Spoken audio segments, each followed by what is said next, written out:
Hello friends, இன்றைக்கு நான் தயிரில் ஒரு வெண்டிக்காய் சம்பல் போட போகிறேன். அதுக்கு இப்போ வெண்டிக்காய் வெட்டி வச்சுக்கிறேன். சின்ன வெங்காயம், பச்சை மிளகாய், செத்தல் மிளகாய், கருவேப்பிலை, இதில் தக்காளி பழம். இது எப்படி செய்கிறதுன்னு காட்டுறேன் உங்களுக்கு. கொஞ்சம் நல்லெண்ணெய்,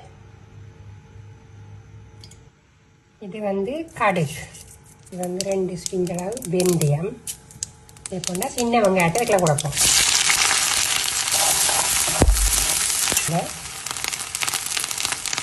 இது தயிர் எடுத்து வச்சுக்கிறேன். தயிரை நல்லா கரைக்கலாம். இப்போ தக்காளி கூட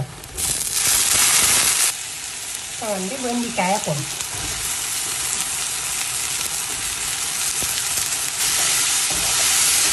மிளகாத்தூள் ஒரு கொஞ்சம், உப்பு கொஞ்சம் தேவையான அளவு.